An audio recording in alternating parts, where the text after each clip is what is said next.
एक बहुत बड़ी खबर हरियाणा के नूंह से इस वक्त आ रही है।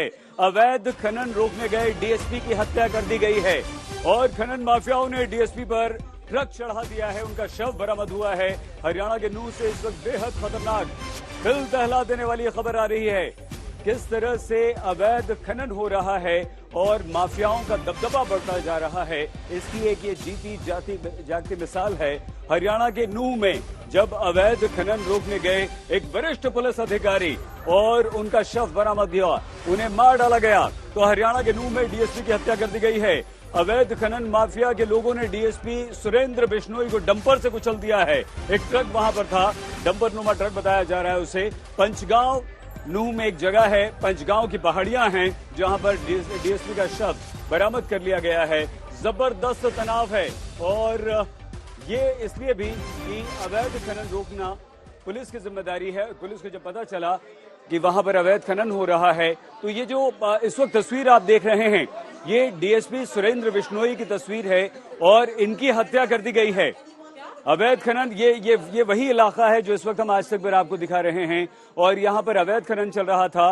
डीएसपी अपनी टीम के साथ इस अवैध खनन को रोकने पहुंचे थे, लेकिन वहां उनकी हत्या कर दी गई है। उनका शव बरामद हुआ है और खनन माफिया के लोगों ने डीएसपी पुलिस टीम पर हमला किया और एक वरिष्ठ पुलिस अधिकारी की यहां पर हत्या कर दी गई है। डीएसपी की हत्या हरियाणा के नूंह में कर दी गई।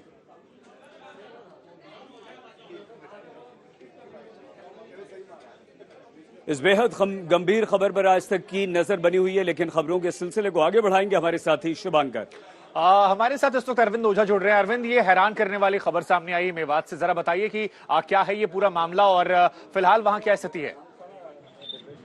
जी देखिए, तकरीबन 11:30 बजे के लगभग जो सुरेंद्र सिंह है, तो नूंह इलाके के डीएसपी है, उनको ये जानकारी, तावड़ू इलाका है मेवात का, जो पहाड़ी इलाका है, वहां पर जानकारी मिलती है अवैध खनन की, जिसके बाद सुरेंद्र सिंह अपने स्टाफ के साथ मौका वारदात पर पहुंचते हैं। जो खनन माफिया है उनमें भगदड़ मचाती है। उसी दौरान जो एक डंपर है वो सुरेंद्र जो डीएसपी है उन पर चढ़ा देता है और उसके बाद वहां से फरार हो जाता है। तुरंत जो डीएसपी का स्टाफ था वो डीएसपी को अस्पताल ले जाता है और डॉक्टर उनको मृत घोषित कर देता है। उसके बाद ताबड़तोड़ छापेमारी होती है। लेकिन देखिए, खनन जो माफिया उनके हौसले कितने बुलंद है। जानकारी मिली थी तकरीबन 11:30 बजे डीएसपी को, जिसके बाद वो रोकने की कोशिश कर रही है। पूरा जो बेल्ट है शुभांकर, ये अरावली जो पहाड़ी है उसका बेल्ट है, जो कुछ मेवात रीजन में आता है। 11:30 बजे के लगभग ये जानकारी मिली। डीएसपी पहुंचते हैं अपने स्टाफ के साथ और जब रोकने की कोशिश करते हैं तो उसी दौरान जो डंपर है, डंपर चालक डीएसपी पर गाड़ी चढ़ा देता है, जिससे उनकी मौत हो जाती है। अभी तक डंपर का जो चालक है वो तक अरेस्ट नहीं हुआ है। शुभांकर। बिल्कुल अरविंद, और यही सवाल था कि आखिरकार अभी तक क्या कोई कार्रवाई भी हुई है, क्योंकि ऐसी घटना को अंजाम दे देना कई सवाल खड़े करता है। कितने लोग बताए जा रहे हैं और इसमें शामिल थे, क्योंकि वो अकेला ड्राइवर ही नहीं होगा, उसको उकसाने वाले लोग भी होंगे। जी जाहिर सी बात है। देखिए, अगर ये जो पूरा पहाड़ी इलाका, अगर आप तस्वीरें देखें जहाँ पर ये पूरी वारदात हुई है, ये एक पहाड़ी इलाका है और यहाँ पर जानकारी मिली। अमूमन जब इस तरह के खनन माफियाओं पर शिकंजा कसते उस दौरान दलबल के साथ जाती है, क्योंकि अलग अलग स्टेट में इस तरह की घटनाएं आती हैं कि जब खनन माफिया को रोकने के लिए प्रशासन जाता है तो वो अटैक करते हैं। लेकिन यहाँ पर अब जांच का विषय है कि डीएसपी कम स्टाफ के साथ क्यों पहुंचे। डीएसपी के साथ उनका स्टाफ था जो एसएचओ तावड़ू से आज तक बातचीत किया कुछ देर पहले, उनके मुताबिक डीएसपी अपने सिर्फ स्टाफ के साथ गए थे और जैसे ही वहां पर पहुंचते हमला हो गया और डंपर चालक ने जो गाड़ी है वो चढ़ा दी। उनके बाद डीएसपी को अस्पताल ले जाया गया, जहां उनकी मौत हो गई। अब ये जांच का विषय है कि क्या यहाँ पर अवैध तरीके से खनन चल रहा था तो किसकी शह पे चल रहा था, ये जांच का विषय। लेकिन एक डीएसपी पर हमला कर देना ये बताता है कि किस तरीके से जो हौसले हैं वो इन खनन माफियाओं के बुलंद है। जी अरविंद, सबसे बड़ी बात है कि बेहद मामला ये गंभीर है। ऐसे में पुलिस प्रशासन का इकबाल निश्चित तौर पर बुलंद रहना चाहिए। ये घटना, इस घटना के बाद पुलिस की तरफ से आपको एक्शन क्या देखने को मिल रहा है, क्योंकि ऐसी सजा निश्चित तौर पर कानूनी होनी चाहिए कार्रवाई की एक नजर बने, अपराधियों के हौसले बुलंद नहीं होने चाहिए। फिलहाल तो अगर एक डीएसपी का मर जाना है जिले में, वो अपने आप में, और वो भी हमले में मर जाना अपने आप में काफी दिल दहलाने वाली बात है। और जब से ये जानकारी मिली है हड़कंप मचा हुआ वहां पर। मैं बता दूं, कई अधिकारियों से बात हुई, वो ऑन रिकॉर्ड नहीं आ रहे। हमने एसएचओ ताबड़ू से बात की, उन्होंने थोड़ी बहुत घटना की डिटेल्स बताई। उसके मुताबिक जो हमें जानकारी मिली कि 11:30 बजे के आसपास की ये घटना है, जब डीएसपी पहुंचे हैं अपने स्टाफ के साथ, उनको अवैध खनन की जानकारी मिली और जैसे ही हमला हो चुका है, हमले के कुछ समझ में नहीं आता। डीएसपी घायल अवस्था में उनको अस्पताल ले जाया जाता है, जहां डॉक्टर उनको मृत घोषित कर देते हैं। अब कानूनी जो कार्रवाई है वो जो इलाके की पुलिस है वो कर रही है। आसपास के जो तमाम जिले के बड़े अधिकारी हैं उनको भी अब ताउड़ू इलाके में बुलाया गया है।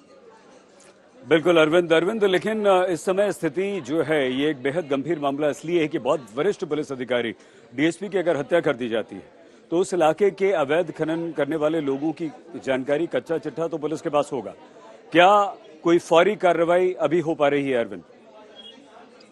देखिए सईद, आपने बिल्कुल जो सवाल पूछा वो सटीक भी है कि लोकल पुलिस को क्या इसकी जानकारी। देखिए, ये अरावली का पूरा बेल्ट है जो मेवात रीजन तक फैला हुआ है और वहाँ पर छोटे छोटे स्तर पर अवैध खनन होता है। बड़े बड़े पत्थर हैं वहाँ पर, जाहिर सी बात है लोकल प्रशासन के सपोर्ट के, और कई जगह लीगल भी है, कई जगह इलीगल भी है, सपोर्ट के नहीं होता है। लेकिन इस तरीके से पुलिस प्रशासन पर हमला हो जाना, वो भी डीएसपी लेवल के अधिकारी की गाड़ी पर डंपर चढ़ा देना, ये बताता है कि जो हौसले हैं वो कितने बुलंद है। कुछ देर पहले जो एसएचओ थे जो मौके पर तुरंत पहुंचे थे, उनसे आज तक में बातचीत की। उनका कहना है 11:30 बजे के लगभग ये जानकारी मिली है डीएसपी को, उसके बाद वो अपने स्टाफ के साथ पहुंचे। अब भारी भरकम स्टाफ क्यों नहीं था, ये भी अपना सवाल है, क्योंकि अगर दूर जाने की बात नहीं है सही, कई बार नोएडा और आसपास के इलाकों में प्रशासन पर नहीं अरविंद देखिए, यहाँ पर एक दो महत्वपूर्ण सवाल खड़े होते हैं, क्योंकि ये अरावली की पहाड़ियां जो हैं, यहाँ पर सुप्रीम कोर्ट के आदेश के बाद से खनन पर रोक लगाई गई थी, लेकिन अक्सर तस्वीरें निकल कर आती हैं कि वहां पर खनन हो रहा है, निरंतर हो रहा है। कई बार पुलिस पर भी मिली भगत के आरोप लगते हैं। लेकिन अब जब इतने बड़े अधिकारी को यहाँ पर डंपर चढ़ाकर मार दिया गया, तो क्या ये पुलिस प्रशासन की एक बहुत बड़ी विफलता नहीं है? और क्या इसके पीछे कोई बड़ा सिंडिकेट है, तभी ये हौसले इतने बुलंद है कि आप डंपर चढ़ाकर वहां से भाग जाते हैं? और कैसे देखा जा रहा है इसे, क्योंकि पुलिस प्रशासन पर अब कई तरह के सवाल खड़े होंगे, यहां खनन को लेकर भी और कार्यशैली को लेकर भी, मिली भगत को लेकर भी और बदमाशों के हौसलों को लेकर भी। जी बिल्कुल, देखिए बहुत बड़ा सिंडिकेट है शुभांकर, जो देश के अलग अलग राज्यों में फैला हुआ खनन माफियाओं का, जिसमें बड़े बड़े बाहुबली, बड़े बड़े लोग, रसूखदार लोग, वो प्रशासन की मिली भगत से ही खनन करते हैं, चाहे बालू का खनन हो, रेत का खनन हो। बात यहाँ की करते हैं मेवात की, जाहिर सी बात है स्थानीय प्रशासन के बारे में जानकारी तो रही होगी, क्योंकि अगर आप बड़ा इलाका है जहाँ पर ये अवैध खनन हो रहा था। हालांकि डीएसपी को जब ये जानकारी मिली 11:30 बजे के लगभग, वो अपने स्टाफ के साथ वहां पर पहुंचते हैं और जैसे ही पहुंचते हैं वहां पर उन पर हमला हो जाता है। जो डंपर चालक है वो गाड़ी तेज रफ्तार से चलाता है और कार को रौंदते हुए आगे बढ़ जाता है, जिसमें डीएसपी घायल हो जाते हैं। ठीक है अरविंद, जरा ये भी बताइए कि ये कार्रवाई करने के लिए कितने लोगों की टीम वहां पर पहुंची थी, और सिर्फ डीएसपी के ही मौत की जानकारी आ रही है या कोई पुलिस के अधिकारी घायल भी हुए हैं? जी देखिए, मैं आपको बताऊं कि जो हमें जानकारी मिली है उसके मुताबिक जो पूरा ये सिलसिलेवार घटनाक्रम अभी तक जो इनिशियल लेवल पर समझ में आ रहा है, डीएसपी को ये जानकारी मिलती है 11 बजे के लगभग। 11:30 बजे वो जो तावड़ू इलाका है जहाँ पर ये खनन हो रहा था, वहाँ पर अपने स्टाफ के साथ पहुँचते हैं। गौर कीजिएगा, सिर्फ अपने स्टाफ के साथ, यानी पहले से तैयारी के साथ डीएसपी नहीं पहुंचे थे।